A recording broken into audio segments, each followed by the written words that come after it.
रात के 1 बजे बच्चे को मारने आते हैं।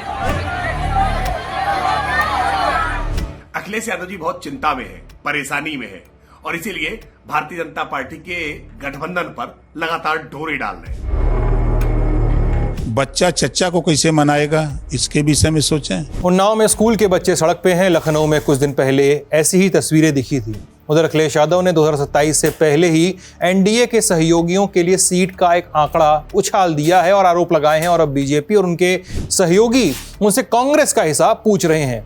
यूपी के एक आईएएस अधिकारी ने केंद्र को चिट्ठी लिखकर कहा है कि या मुझे ऐसा काम दीजिए जहां मैं अपने तरीके से बेसिक गवर्नेंस लागू कर सकूं या फिर मेरा काडर बदलने दीजिए। यानी आज की यूपी बुलेटिन में हम बात करेंगे स्कूलों की व्यवस्था पर सवाल उठाते बच्चों की, 2027 से पहले शुरू हुई सीटों की सियासत की और तमाम बयानों और लिख दिए गए आरोपों की भी। नमस्ते, मेरा नाम सिद्धांत है और आप देखना शुरू कर चुके हैं ललन टॉप यूपी बुलेटिन।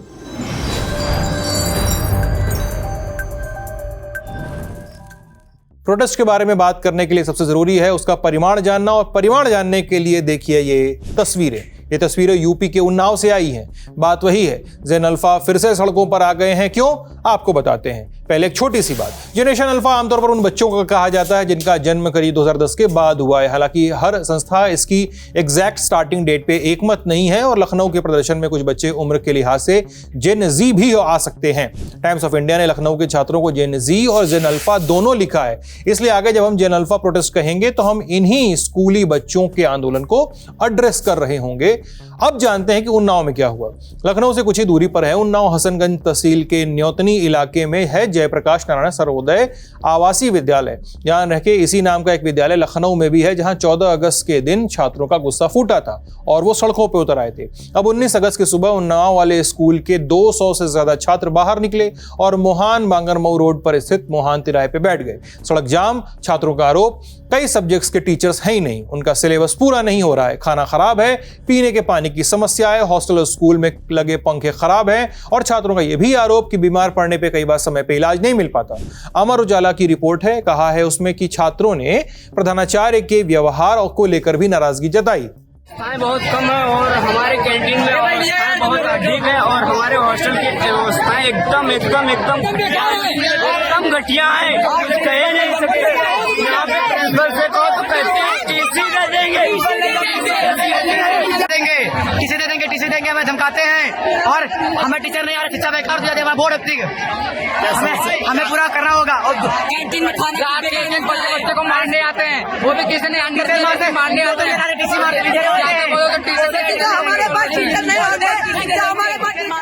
प्रदर्शन की खबर मिली, स्कूल प्रधानाचार्य वंदना त्रिपाठी, जिला समाज कल्याण अधिकारी, पुलिस और प्रशासन के लोग मौके पे पहुंचे। अधिकारियों ने छात्रों को सड़क से हटाने की कोशिश की, लेकिन दोपहर तक की खबरों में छात्र अपनी मांगों पर अड़े हुए थे, सड़क पर डटे हुए थे, चाहते थे कि समाज कल्याण विभाग के मंत्री मौके पे आए और उनकी शिकायतें सुने। पत्रकारों से सुनते हैं मौके के हालात। न्योतनी नगर पंचायत स्थित जयप्रकाश नारायण सर्वोदय आवासीय विद्यालय के छात्रों ने सुबह सवेरे विद्यालय से निकलकर सड़कों पर हंगामा कर दिया। छात्रों का आरोप था कि विद्यालय में शिक्षकों की कमी के चलते उनकी शिक्षा पर असर पड़ रहा है। साथ ही साथ उनका कहना था कि विद्यालय हॉस्टल प्रशासन की तरफ से उन्हें जो खाना दिया जाता है वो भी अच्छी गुणवत्ता का नहीं होता है। साथ ही साथ उन्होंने वहां पर प्रशासन पर भी आरोप लगाए हैं कि प्रशासन से जब इस बात की शिकायत की जाती है तो विद्यालय प्रशासन उनको धमकाता है। हालांकि जानकारी होने पर जिले के जिलाधिकारी और एसपी मौके पर पहुंचकर छात्रों को समझाने की कोशिश करते हैं, लेकिन छात्र अपनी मांग पर अड़े रहते हैं। वहीं मामले की जानकारी जब लखनऊ समाज कल्याण निदेशक को हुई तो वो समाज कल्याण निदेशक संजीव सिंह लखनऊ से पहुंचकर उसी विद्यालय में पहुंच गए। उन्होंने छात्रों से बातचीत कर उन्हें आश्वासन दिया और शिक्षकों की कमी के चलते जो बच्चे आरोप लगा रहे थे उन्होंने एक आदेश भी जारी कर दिया है कि विद्यालय में पूरी तरीके से शिक्षक मौजूद रहेंगे और वो बच्चों को पढ़ाएंगे। इस खबर और बच्चों की हर एक बात पे हमारी नजर बनी रहेगी। अब फिलहाल चलते हैं अगली खबर पे। अगली खबर में है सपा प्रमुख अखिलेश यादव की सोशल मीडिया पोस्ट। 18 अगस्त को सूत्रों के हवाले से उनके पास कुछ खबरें पहुंची। खबरें पुष्ट थीं या नहीं ये नहीं पता, लेकिन अखिलेश यादव ने पोस्ट मार दिया।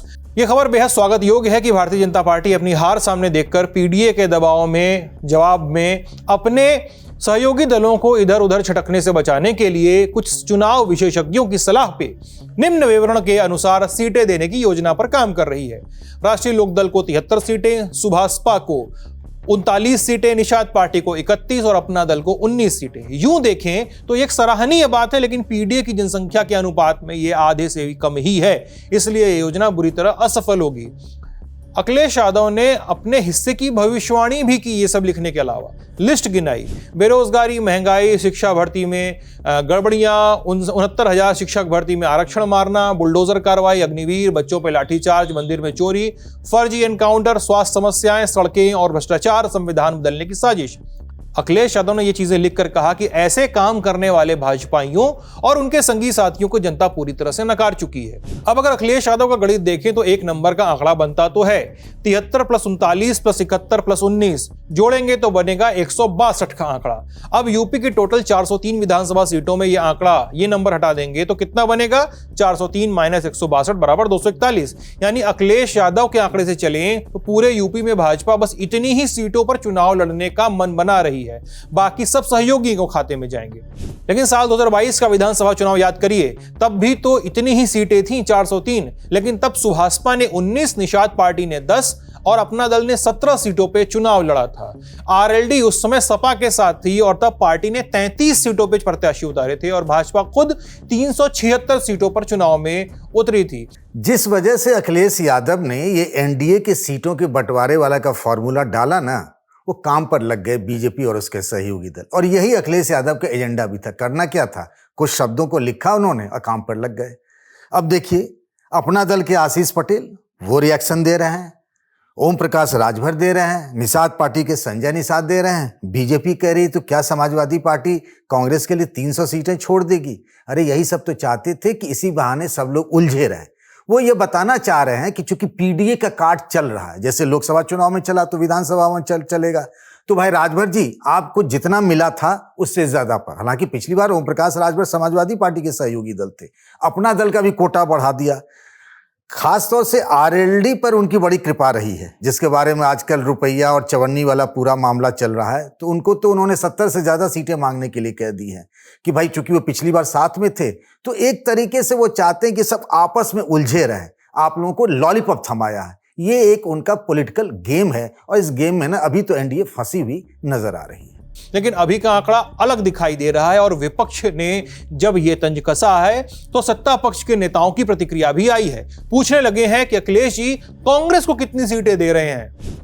अखिलेश यादव जी बहुत चिंता में है, परेशानी में है और इसीलिए भारतीय जनता पार्टी के गठबंधन पर लगातार डोरी डाल रहे हैं, अफवाहें फैला रहे हैं, तमाम प्रकार के प्रयत्न कर रहे हैं कि कैसे कोई अलायंस पार्टनर उनके साथ जुड़े, क्योंकि जिनके साथ अलायंस उन्होंने कर रखा है कांग्रेस पार्टी, इमरान मसूद के बहाने लगातार उन पर इतना दबाव बना रही है जो दबाव वो बर्दाश्त नहीं कर पा रहे।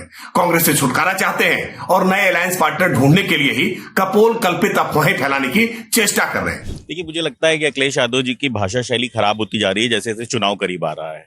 और अखिलेश जी को मुझे लगता है अपनी पार्टी से ज्यादा एनडीए की चिंता है, क्योंकि उनको दिखाई पड़ रहा है कि जनता एनडीए के साथ है और जिस तरीके के काल्पनिक सीट बंटवारे अखिलेश यादव जी कर रहे हैं वो शोभा नहीं देता एक बड़े नेता को। और खैर, अगर सीट बंटवारा करना ही है तो कम से कम कांग्रेस और समाजवादी पार्टी के बीच में कर लें। भाई हमने तो सुना है, हमारे सूत्र हमें बता रहे हैं कि इमरान मसूद के हमले के बाद अखिलेश यादव जी बैकफुट पे आ गए हैं और कांग्रेस को पिछली बार जो इन्होंने 100 सीटें दी थी, इस बार 200 सीटों का ऑफर रख दिया है इन्होंने। हमारी बातचीत नहीं हुई, अखिलेश जी की अमित शाह जी से और मोदी जी से बात हुई है। बात करके अपना चूंकि तालमेल है अखिलेश जी का और अमित शाह जी से, मोदी जी से तालमेल है ना, तो वहां गए थे तो पूछे हुए तो वही बताए हैं, तो वही अपना ट्वीट किए हैं। ये खबर आपको किसने दी? अब हम एनडीए गठबंधन में हमें पूछे खबर के दी। आपके भी सूत्र हैं क्या? अगर उनके सूत्र हैं तो हमारे सूत्र नहीं है। और क्या बता रहे हैं आपके सूत्र? हमारे सूत्र तो और बता रहे हैं कि वो अपने परिवार के कैसे जीती हैं ये विषय में सोचें, बच्चा चच्चा को कैसे मनाएगा इसके विषय में सोचें। उनकी जब सरकार थी तो बच्चा और चच्चा मिल करके तमाम अपराधी पैदा कर दिए, माफिया, लुटेरा, गुंडा कब पैदा कर दिए, उनको कैसे संभाल के रखेंगे उसके विषय में अखिलेश जी सोचें। हमारे एनडीए के विषय में न सोचें। हालांकि चर्चा एक यात्रा की भी हो रही है। चर्चा इस बात की कि मुख्यमंत्री योगी आदित्यनाथ दिल्ली क्यों आए हुए हैं। खबरें चल रही हैं कि सीएम योगी जापान इन्वेस्टर समिट के लिए दिल्ली आए हुए हैं, लेकिन कहा यह भी जा रहा है कि दिल्ली उन्हें बुलाया भी गया है। आज 2000 करोड़ रुपए से अधिक का स्कॉट कुबोटो परियोजना में लगभग 4000 रोजगार सृजन की जो संभावना विकसित हुई है। इसके प्रथम चरण में प्रतिवर्ष 60,000 ट्रैक्टर और 15,000 कंस्ट्रक्शन इक्विपमेंट के उत्पादन की क्षमता प्रस्तावित की गई है।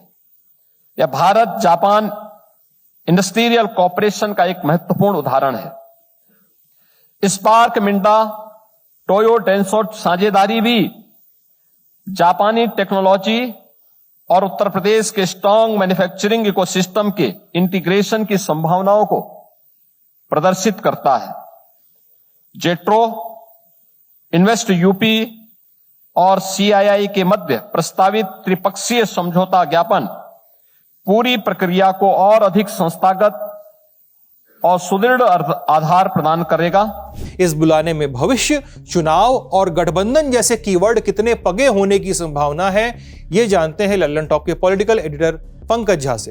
देखिए, किसी भी मुख्यमंत्री का जो कार्यक्रम रहता है वो बहुत पहले से तय रहता है। खासतौर से योगी आदित्यनाथ का दिल्ली आने का 2 दिनों का जो दौरा था वो पहले से ही जापान के बिजनेस डेलीगेशन के साथ उनकी मीटिंग थी। इन्वेस्टमेंट को लेकर के 2 दिनों का कार्यक्रम था। आपने देखा कि पीयूष गोयल, केंद्रीय मंत्री अश्विनी वैष्णव, शिवराज सिंह चौहान और सब लोग भी इस कार्यक्रम में शामिल हुए थे। एक इन्वेस्टमेंट को बूस्टअप करने का उनका ये था। अब उसमें कई तरह की बातें निकाली जा रही है, पर ऐसा कुछ अभी है नहीं। जो कहा जा रहा है कि गठबंधन वगैरह को लेकर बीजेपी और उसके एलाइज को, तो अभी तो विनोद तावड़े को एक तरीके से प्रभारी बनाया गया उत्तर प्रदेश का।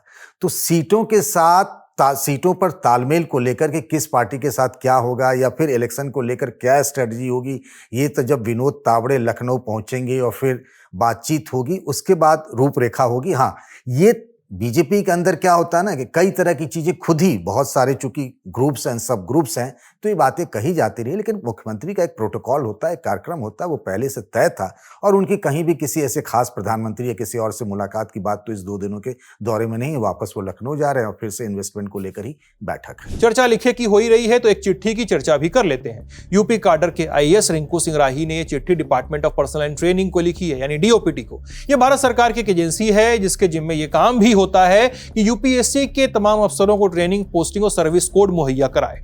आईएएस पूजा खेड़कर के केस में आपने डीओपीटी का नाम कई बार सुना होगा। तो डीओपीटी को लिखी चिट्ठी में आईएएस रिंकू सिंह क्या लिखते हैं, एक्सर्प्ट में जानिए। रिंकू सिंह राही अपने पत्र में लिखते हैं कि नौकरशाही की जवाबदेही ठीक से तय नहीं होने की वजह से सुशासन की जिम्मेदारी अक्सर राजनीतिक नेतृत्व पे डाल दी जाती है। बेसिक गवर्नेंस यानी बुनियादी तौर पे सही प्रशासन कोई बड़ी उपलब्धि नहीं बल्कि किसी भी प्रशासन से की जाने वाली न्यूनतम उम्मीद है। रिंकू के मुताबिक एक आईएएस अधिकारी की असली परीक्षा तब होती है जब वो संविधान, कानून और सरकारी नीतियों को सिर्फ कागजों तक सीमित न रखे बल्कि उनका असर लोगों की जिंदगी में भी दिखाई दे। इसके बाद वो कहते हैं अपनी पुरानी पोस्टिंग्स को लेकर अपने आरोप गिनाते हैं। मुजफ्फरनगर में पहली पोस्टिंग के बारे में उनका दावा है कि जिला समाज कल्याण अधिकारी बनने के बाद नियम के मुताबिक उन्हें 10 दिन के अंदर वित्तीय प्रभार मिल जाना चाहिए था, लेकिन उन पर जानलेवा हमला होने तक यह जिम्मेदारी नहीं दी गई। रिंकू का दावा है कि उन्होंने विभाग में कथित गड़बड़ियों और भुगतान से जुड़ी जानकारी सार्वजनिक करके भ्रष्टाचार रोकने की कोशिश की और इसी वजह से उनके खिलाफ साजिश हुई और पोस्टिंग के करीब 4 महीने के भीतर उन पर जानलेवा हमला हुआ। अस्पताल से लौटने के बाद उन्हें समाज कल्याण निदेशालय लखनऊ से अटैच कर दिया गया। रिंकू कहते हैं कि वहां उनके पास कोई नियमित काम नहीं था, बिना काम के वेतन लेना उन्हें सही नहीं लग रहा था, इसलिए उन्होंने कई बार काम देने की मांग की। इसके बाद उनकी पोस्टिंग जिला समाज कल्याण अधिकारी भदोही के तौर पर हुई, लेकिन रिंकू के मुताबिक करीब 4 महीने बाद ही उनका ट्रांसफर कर दिया गया और उन्हें जिला समाज कल्याण अधिकारी विकास श्रावस्तीवन में उस पोस्ट पे भेज दिया गया। यह रिंकू सिंह राही के उस दौर के आरोप है जब वो राज्य की समाज कल्याण सेवा में अधिकारी थे, पीसीएस अफसर थे। इसके बाद रिंकू यूपीएससी की परीक्षा पास करके आईएएस अधिकारी बने, लेकिन उनके मुताबिक आईएएस बनने के बाद भी पोस्टिंग और काम को लेकर वही समस्याएं उनके सामने आती रही। कहते हैं कि आईएएस ट्रेनिंग के दौरान उनकी पोस्टिंग मथुरा में हुई। नियमों के मुताबिक उन्हें एसडीएम का चार्ज मिलना चाहिए था, लेकिन उन्हें एसडीएम जुडिशियल यानी न्यायिक काम की जिम्मेदारी दी गई। आईएएस की ट्रेनिंग पूरी होने के बाद उनकी पोस्टिंग शाहजहांपुर में हुई। वहां वो वकीलों के सामने कान पकड़कर उठक बैठक करने की घटना को भी अपने पत्र में बताते हैं। रिंकू के मुताबिक उन्होंने ऐसा किसी का अपमान करने के लिए नहीं किया था। उनका मकसद ये संदेश देना था कि प्रशासन को अपनी जिम्मेदारी समझनी चाहिए और अधिकारी खुद भी जवाबदेह हैं। लेकिन इस घटना के बाद उन्हें शाहजहांपुर से हटा के राजस्व परिषद लखनऊ से अटैच कर दिया गया। रिंकू का दावा कि राजस्व परिषद में करीब 2 महीनों तक उन्हें कोई नियमित काम नहीं दिया गया। कई बार कहा काम नहीं तो वेतन भी मत दीजिए, यानी नो वर्क नो पे। इसके बाद उन्होंने तकनीकी इस्तीफा देने की बात कही। तब उन्हें आय प्रमाण पत्र, ओबीसी क्रीमी लेयर, ईडब्ल्यूएस, जाति और निवास प्रमाण पत्रों से जुड़े सॉफ्टवेयर में सुधार का काम दिया गया। रिंकू का दावा है कि उन्होंने कई सुधारों के सुझाव दिए, लेकिन उनके कई प्रस्ताव आगे नहीं बढ़े। इसके बाद वो लिखते हैं कि उन्होंने उत्तर प्रदेश के नियुक्ति और कार्मिक विभाग में एक और मांग की। वो चाहते थे कि जिस तहसील में उन्हें पोस्ट किया जाए उसे बाकायदा मॉडल तहसील बनाने का लक्ष्य दिया जाए, औपचारिक रूप से। यानी उन्हें सिर्फ पोस्टिंग न मिले, बल्कि सरकार साफ तौर पर करे कि इस तहसील में प्रशासनिक सुधार करने हैं और इसके लिए जरूरी अधिकार और सहयोग भी दिया जाए। रिंकू लिखते हैं कि उन्होंने पहले से ही आशंका जताई थी कि बिना साफ लक्ष्य और सरकारी समर्थन के अगर वो सुधार करने की कोशिश करेंगे तो स्थानीय स्तर पर विरोध होगा और उनका जल्दी ट्रांसफर हो सकता है। उनके मुताबिक उनकी वो आशंका बाद में सही साबित हुई। फिर अपने मौजूदा अनुरोध में रिंकू सिंह सरकार से कहते हैं कि मुझे ऐसे तहसील में पोस्टिंग दी जाए जहां पे नियम और संवैधानिक मूल्यों के मुताबिक काम कर सकूं, जहां बेसिक गवर्नेंस लागू करने पे प्रशासनिक या राजनीतिक स्तर पर रुकावट ना हो और मुझे काम करने के लिए पूरा संस्थागत सहयोग मिले। और अगर उत्तर प्रदेश में ऐसी पोस्टिंग नहीं दी जा सकती तो उनकी इंटर कार्डर ट्रांसफर यानी दूसरे राज्य के कार्डर में जाने की मांग पे सहमति दी जाए। फैसला होने तक पूरा वेतन लेने से इंकार करते हैं, फिलहाल आधा वेतन ले ही रहे हैं। इसके साथ वो अपनी सुरक्षा का मुद्दा भी उठाते हैं। कहते हैं कि संभावित खतरे को लेकर कई बार लिखित और मौखिक रूप से अधिकारियों को बताया, इसके बावजूद अधिकारी उन्हें एक अतिरिक्त गनर नहीं दे रहे हैं। रिंकू सिंह राही का कहना है कि इन तमाम मांगों और शिकायतों पर अब तक कोई जवाब उन्हें नहीं मिला है। In short, IAS Rinku Singh Rahi कह रहे हैं कि उनका बार बार ट्रांसफर हुआ, आधा पे मिला है, बिना काम के रखा गया। ऐसे में या तो उन्हें मीनिंगफुल पोस्टिंग मिले या फिर किसी दूसरे कार्डर में जाने का रास्ता दिया जाए। लेकिन यहां पर एक बात का ध्यान रखना जरूरी है, किस अधिकारी को कौन सी पोस्टिंग देनी है, किसी फील्ड में रखना है, किसी जुडिशियल या अटैच पोजीशन में रखना है, ये एडमिनिस्ट्रेटिव डिसीजंस होते हैं। इसलिए सिर्फ रिंकू सिंह राही की शिकायत से ये ऑटोमेटिकली साबित नहीं होता कि उन्हें जानबूझकर पनिश किया जा रहा हो। लेकिन जब एक सर्विंग आईएएस ऑफिसर बार बार लिखित रूप से कह रहा है कि मुझसे काम नहीं लिया जा रहा है, तो शिकायत का ट्रांसपेरेंट इंस्टीट्यूशनल जवाब भी महत्वपूर्ण हो जाता है। हालांकि रिंकू सिंह का विवादों से नाता जो है वो पुराना है। जालौन में बतौर एसडीएम न्यायिक पोस्टेड रिंकू का एक वीडियो वायरल हुआ था 15 अगस्त को, जिसमें वो 15 अगस्त के दिन ही भगत सिंह पर एक बयान देते दिखाई दे रहे थे। जो हिस्सा वायरल हुआ उससे प्रतीत हो रहा था कि वो भगत सिंह को बेवकूफ कह रहे हैं। हालांकि उन्होंने कहा था कि उनके भाषण के हिस्से को काट छाट के वायरल किया जा रहा है। कुछ महीनों पहले वकीलों को उठक बैठक करवाने का वीडियो भी वायरल हुआ था। बार एसोसिएशन ने आईएएस के खिलाफ मोर्चा खोला, तब भी सफाई, स्पष्टीकरण, जवाब, कार्रवाई जैसी चीजें हुई थी। और अब यह घटना सामने आई है। अभी इस चिट्ठी पर अधिकारियों या केंद्र की ओर से कोई प्रतिक्रिया सामने नहीं आई है। प्रतिक्रिया आने पर लल्लन टॉप आपको सूचित करेगा। बाकी आज का यूपी बुलेटिन यहीं तक। अपना ख्याल रखिएगा, स्वस्थ रहिएगा और देखते रहिएगा लल्लन टॉप यूपी।